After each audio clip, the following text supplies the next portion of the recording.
Bula. Go minuni mereka-raki yang doktor letak na borong ng Bula FM namun dua nasab. Nimbula ayaw meli na wati tiu may mataniway ang doktor letak na borong ng Bula FM. Doktor kami ono be series ng Bula FM namun dua nasab isu. Ni sambol binakan lewi biti go nga lemon taun ni lebemba. Ngango musim bola roko-roko untuk talitaka na borong ng Bula FM. Bula FM Number 2 NSR. Bula FM number 2.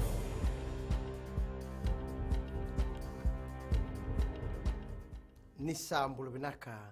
Se kau ngona Vakaleleka ni nonde tutu kau nambungi ndai. Na beka rando baka tukuna na leo ni toni beisanga. Ena siang ni baka tao taka na tabu kalau ni mata ni tu.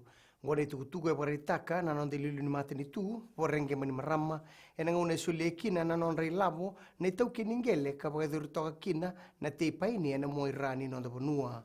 Erme dingoma na tau kiningele e bitu na $1,000,000 ka merangai wasia bata. E baka numira o mani marama, mera baka ngataga wala matua na non rei labo ni lisi. Na kambani na Fiji Pine, e rawata sibi ni $300,000,000 na tumbu wai labo ni baka to batani, kinamba ki runundulu kawalu. Endo tei baka na kambani, rauta ni $2 milioni, na iteni paini na beambaki, mera ni baka to taka, na beingarabi ni kambani, e na beisinga ni mataka. E sa kata sartiko ba ang umatua na Ministry ni Mineral Resources e nabuko niya na rabi, may baleta na songo ni Diwali e nabida na singa sa tokong ko e matanda. E warita ko Dr. Racheli Tanga na ibugi-bugi ni Bunibola Tunday ni randaw pagandi kya ba wabinaka na linga ni Bengarabi na beka e randaw bulitaki e nanonda be bolaw ni bulitaki. Come bacana nonna sando be sukarrawa na ministry e bide na be rokete kasiang ni nandun me pangataki na nonda bonua e saba be bana numitiko na ministry ki be kenda na leon bonua menda na lewa matau na be ka enda ba dorra e na diwali ongo e sa kaital tingana matambosi ni Consumer Council ki be na be sitoa meraka ko ni bolitaka na be yaya ka tambui me bolitaki biti e nang unongo se ba tariti nga enduran rau rua sang lima na besitoa e na besibiti merabolitaka na be rokete karando ba nga tayo lebu na songo ni Diwali e nang tauti ko na bakatuloa e na singa bukilulungo e na balini belewa i melutoka na madala ni dala e meite kikina o amenoni na sila Gue salamurien na nona mai bandindin takio na sila e na matai tura nila wa Justice Daniel Gounder e nandu na dala ni kudu o na sila amba ki rua sang luka ono e kudu bendo na ileo amba ki rua sang luka vama e olo sara singa toka e ne ka rua sang luka rua ni singa ni tisi amba ni amba ki saoti taurti wa beso na sila me adoba na singa buke lulu.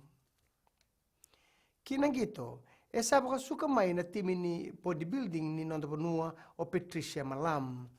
Goe na sot ni South Pacific Bodybuilding Championships ka namaki mena te utaki mai New Caledonia e na baka rombo Kongo e baka rita ko Malam ni bule bu ni nonda baka suka mai o ya ni sianga ni talitaka ni baka rau ni bengarabi ni komiti ni timi ni viti. Ka Malam ni kaui baka lebu na kia na sianga ni baka takilai na kira ndikebi na non ranra na lewe ni timi.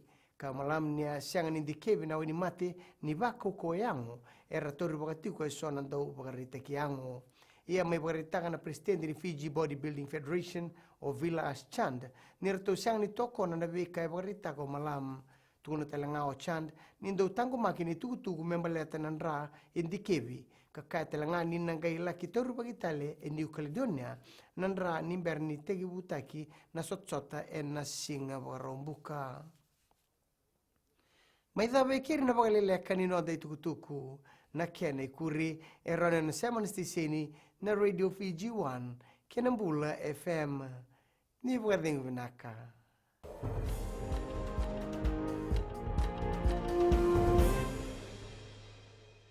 Bula na lang ko siya do talita ka wala ro sirma ka na Radio Fiji na kasi. Bula eu Veronica Melo toka do talibio na Radio Fiji 1 ando mai biti na zango mere telawa go ngai tabua ando talita kana baronga na Radio Fiji 1 nando mai biti Bula go ngai no keimba ando talita wale na barong na Radio Fiji 1 ando mai biti na wale ane zango saniter kwati ando talita ka baka lebu na baronga na Radio Fiji 1 eno sorry Radio Fiji 1 nando mai biti